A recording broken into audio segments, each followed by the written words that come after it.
ಶ್ರೀ ಗಣಪತಿ ಶಾರದಾ ಗುರುಭ್ಯೋ ನಮಃ.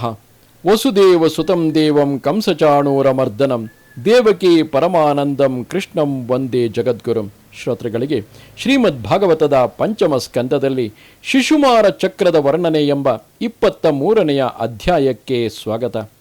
ಶ್ರೀ ಶುಕಮಹರ್ಷಿಗಳು ಹೇಳುತ್ತಾರೆ, ಅಥ ತಸ್ಮಾತ್ ಪರಸ್ತ್ರಯೋದ ದಶಲಕ್ಷ ಯೋಜನಾಂತರತೋ ಯತ್ತದ್ವಿಷ್ಣೋಃ ಪರಮಂ ಪದಮಭಿವದಂತಿ ಯತ್ರ ಮಹಾಭಾಗವತೋ ಧ್ರುವ ಔತ್ತಾನಪಾದಿರಗ್ನಿನೇಂದ್ರೇಣ ಪ್ರಜಾಪತಿನ ಕಶ್ಯಪೇನ ಧರ್ಮೇಣ ಚ ಸಮಕಾಲಯುಗ್ಭಿಃ ಸ ಬಹುಮಾನಂ ದಕ್ಷಿಣತಃ ಕ್ರಿಯಮಾಣ ಇದಾನೀಮಪಿ ಕಲ್ಪಜೀವಿ ನಾಮಾಜೀವ್ಯ ಉಪಾಸ್ತೆ ತಸ್ಯೇಹಾನುಭಾವ ಉಪವರ್ಣಿತಃ.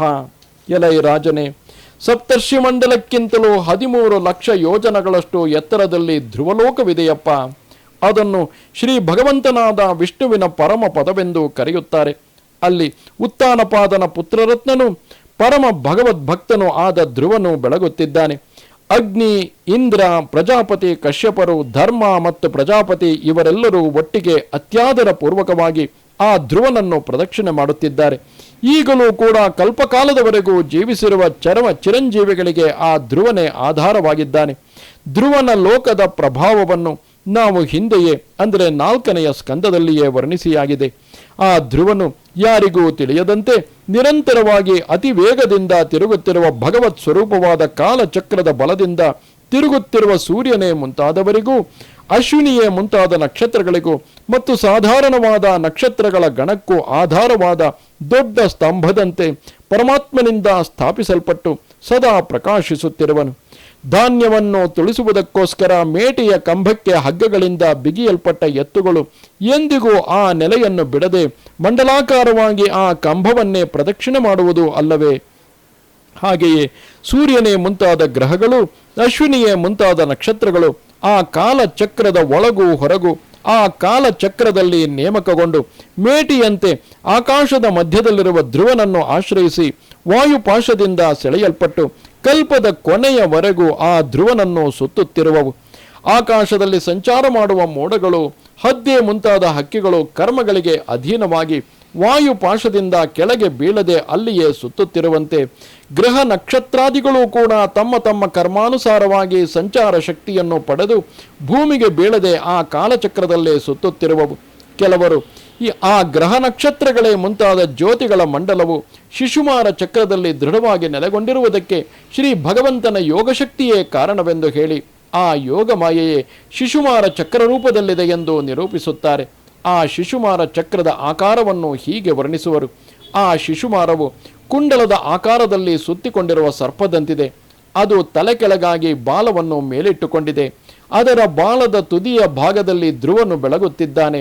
ಬಾಲದ ಮಧ್ಯಭಾಗದಲ್ಲಿ ಪ್ರಜಾಪತಿ, ಅಗ್ನಿ, ಇಂದ್ರ ಮತ್ತು ಧರ್ಮಪುರುಷರು ಪ್ರಕಾಶಿಸುತ್ತಿದ್ದಾರೆ. ಬಾಲದ ಬುಡವನ್ನು ಧಾತ, ವಿಧಾತ ಎಂಬ ದೇವರುಗಳು ಅಲಂಕರಿಸಿದ್ದಾರೆ. ಅದರ ಕಟಿ ಪ್ರದೇಶದಲ್ಲಿ ಸಪ್ತರ್ಷಿಗಳು ನೆಲೆಗೊಂಡಿದ್ದಾರೆ.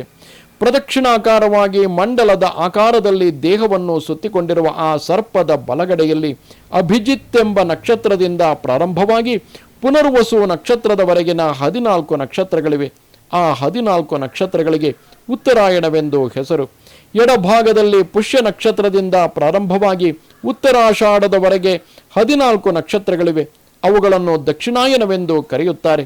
ಹೀಗೆ ಆ ಶಿಶುಮಾರ ಚಕ್ರದ 2 ಪಕ್ಕಗಳಲ್ಲಿಯೂ ಅಶ್ವಿನಿಯೇ ಮುಂತಾದ 28 ನಕ್ಷತ್ರಗಳು ಸಮ ಸಂಖ್ಯೆಯ ಅವಯವಗಳಾಗಿವೆ.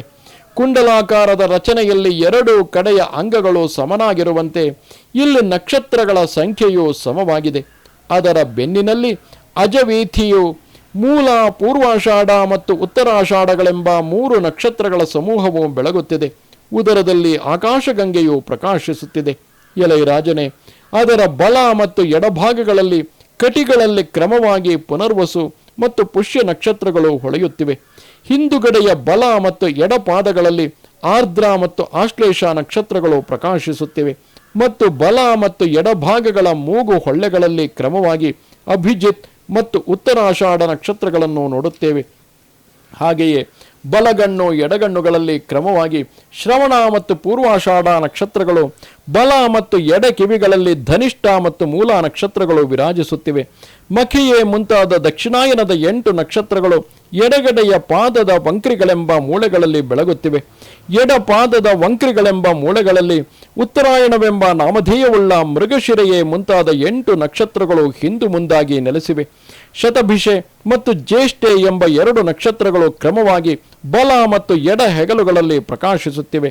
ಅದರ ಮೇಲುಭಾಗದ ದವಡೆಯಲ್ಲಿ ನಕ್ಷತ್ರ ರೂಪರಾದ ಅಗಸ್ತ್ಯರು, ಕೆಳ ದವಡೆಯಲ್ಲಿ ನಕ್ಷತ್ರ ರೂಪನಾದ ಯಮನು, ಮುಖಗಳಲ್ಲಿ ಮಂಗಳನು, ಲಿಂಗ ಪ್ರದೇಶದಲ್ಲಿ ಶನಿಯು, ಕತ್ತಿನ ಹರಳಿನಲ್ಲಿ ಬೃಹಸ್ಪತಿಯು, ಎದೆಯಲ್ಲಿ ಸೂರ್ಯನು, ಹೃದಯದಲ್ಲಿ ನಾರಾಯಣನು, ಮನಸ್ಸಿನಲ್ಲಿ ಚಂದ್ರನು, ಹೊಕ್ಕಳಿನಲ್ಲಿ ಶುಕ್ರನು, ಸ್ತನಗಳಲ್ಲಿ ಅಶ್ವಿನಿ ಕುಮಾರರು, ಪ್ರಾಣಾಪಾನಗಳಲ್ಲಿ ಬುಧನು, ಕತ್ತಿನಲ್ಲಿ ರಾಹುವು, ಸಮಸ್ತ ಅಂಗಗಳಲ್ಲಿ ಕೇತುವು, ರೋಮಗಳಲ್ಲಿ ಸಮಸ್ತ ತಾರೆಗಳು ನೆಲೆಗೊಂಡಿವೆ.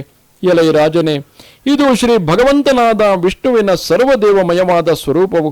ಪ್ರತಿದಿನವೂ ಸಾಯಂಕಾಲದಲ್ಲಿ ಪವಿತ್ರನಾಗಿ ಮೌನಿಯಾಗಿದ್ದು ಇದನ್ನು ದರ್ಶನ ಮಾಡುತ್ತಾ ಶ್ರೀ ಭಗವಂತನನ್ನು ಚಿಂತಿಸಬೇಕು ಮತ್ತು ಈ ಮಂತ್ರವನ್ನು ಜಪಿಸುತ್ತಾ ಶ್ರೀ ಭಗವಂತನನ್ನು ಸ್ತುತಿಸಬೇಕು. ನಮೋ ಜ್ಯೋತಿರ್ಲೋಕಾಯ ಕಾಲಾಯನಾಯ ನಿಮಿಷಾಂ ಪತಯೇ ಪುರುಷಾಯಾಭಿಧೀಮಹೀತಿ. ಇಡೀ ಜ್ಯೋತಿರ್ಗಣಗಳಿಗೆಲ್ಲ ಆಶ್ರಯನು, ಕಾಲಚಕ್ರ ಸ್ವರೂಪಿಯು, ಸರ್ವ ದೇವತಾಧಿಪತಿಯೂ ಆದ ಪರಮ ಪುರುಷ ಪರಮಾತ್ಮನನ್ನು ನಾವು ನಮಸ್ಕಾರಪೂರ್ವಕವಾಗಿ ಧ್ಯಾನಿಸುತ್ತೇವೆ. ಗೃಹರ್ಕ್ಷತಾರಾಮಯಮಾಧಿದೈವಿಕಂ ಪಾಪಾಪಹಂ ಮಂತ್ರ ಕೃತಾಂತ್ರಿಕಾಲಂ ನಮಸ್ಯತ ಸ್ಮರತೋ ವಾತ್ರಿಕಾಲಂ ನಶ್ಯೇತ ತತ್ಕಾಲಜಮಾಶು ಪಾಪಂ. ಗ್ರಹಗಳು, ನಕ್ಷತ್ರಗಳು ಮತ್ತು ತಾರೆಗಳ ರೂಪದಲ್ಲಿ ಶ್ರೀ ಭಗವಂತನ ಆದಿದೈವಿಕ ರೂಪವೇ ಪ್ರಕಾಶ ಪಡುತ್ತಿದೆ. ಮೇಲೆ ಹೇಳಿದ ಮಂತ್ರವನ್ನು ತ್ರಿಕಾಲಗಳಲ್ಲಿಯೂ ಜಪ ಮಾಡುವ ಮನುಷ್ಯರ ಎಲ್ಲ ಪಾಪಗಳು ನಾಶ ಹೊಂದುತ್ತವೆ.